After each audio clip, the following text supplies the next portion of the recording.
Don't mind me, Spinner, just hanging up the Saturn's newest beauty.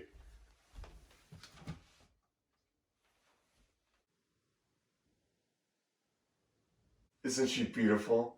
It's the new bestseller based on that Boogeyman's Killing Spree. You know, the one Red Room? This time he killed a guy named Paul Widower. Pulled his teeth out and everything. These stories sell like hotcakes. I was almost worried that this guy had stopped. I'm just kidding. Get to work. Seriously though, these papers don't sell themselves. I need you to pump out some more good stuff, you know, the things people actually want to read.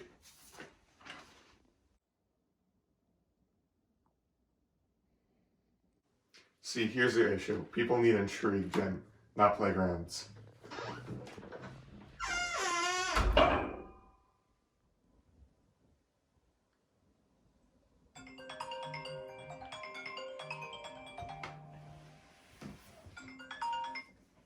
Hi, Greg. What's up? Yeah, what time?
I'm not sure, man. This killer thing is serious. People are freaked.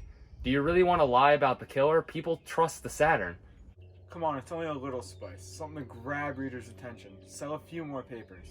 I get that, but really? There was no evidence of any of that at the crime scene. How would you know? It's not like you were there. Look, people might notice you're exaggerating these stories and contact your boss. You'll get in trouble, James. Greg, it's nothing too big. Don't worry. I'll stay under the radar. Plus, I'll finally outdo that hotshot at the office I was telling you about. Don't send in that story, James. You will regret it. Thank you, Greg, but I don't need your advice. I have to go get my stuff for work. I'll see you later.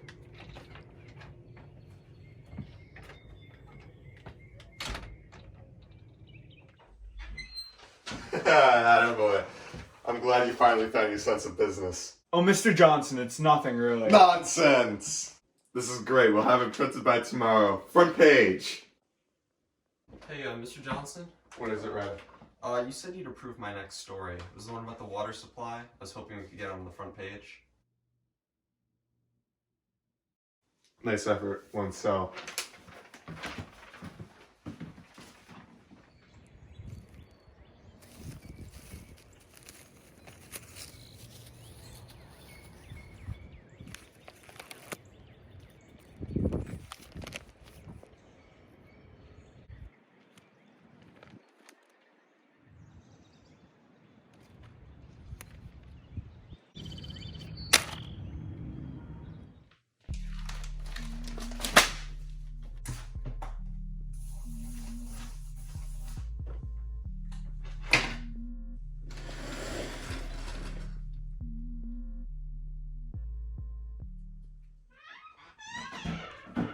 Good news, Spinner. The story's a hit.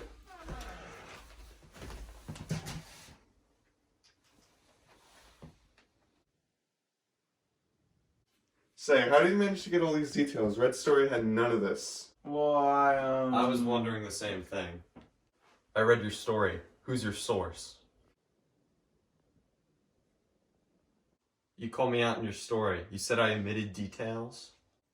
Well, it's the Saturn's job to inform the public truthfully. If you left something out, it's kind of my moral obligation to bring attention to that.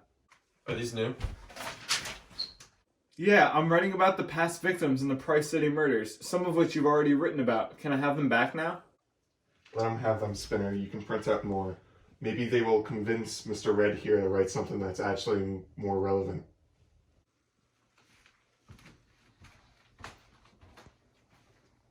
I didn't just come in here to make this place look prettier. You've got mail.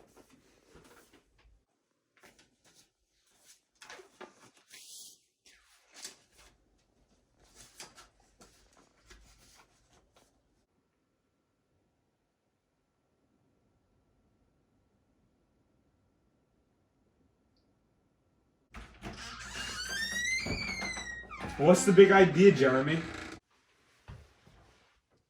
This letter threatening me? I know you're struggling to write good stories, but come on. You were just in my office. If you have an issue with me or my work, say it to my face. Your work? What? James, I have nothing to do with that. I've got enough to worry about and no time to be writing you love letters. Are you sure you don't have an issue with me? You said my stories were fabricated. I know I called you out for not covering all the facts, but I think the stalker knows a little extreme. I did not send you anything, James, but now that you mention it.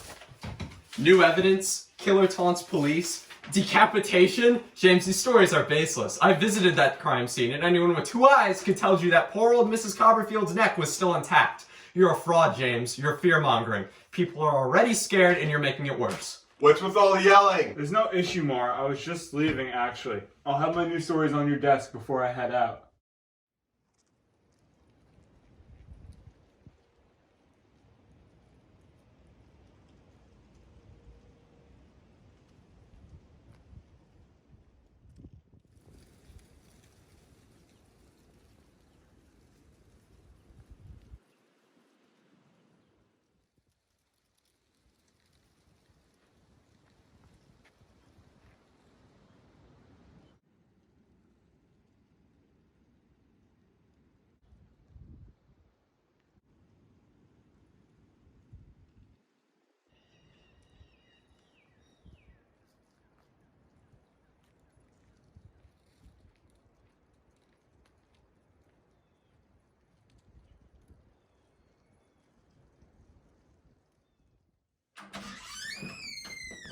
Hello. Are you Jeremy Red?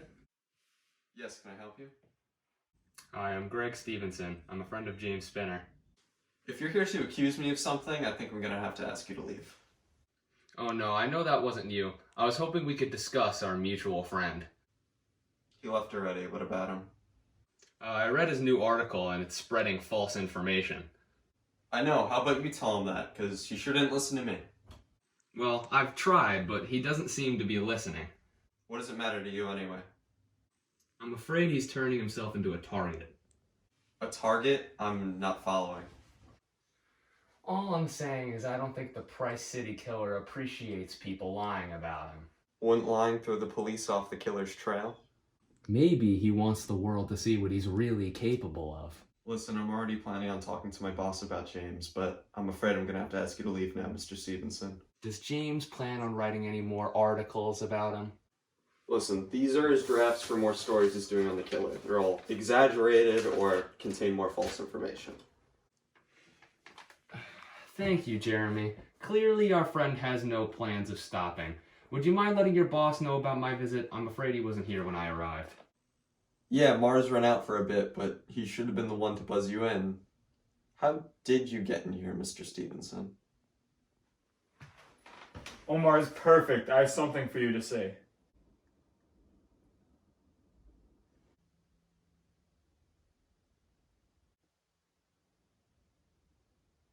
Mr. Spinner, I have been in this business all my life. I wrote for this company even before I inherited the Saturn from my father. Even then, when the people were really gullible, I only reported the facts. And now Mr. Red here has proven to me that you're making up stories, spinning them your own way. Mr. Johnson, I think this can wait. I need you to see this.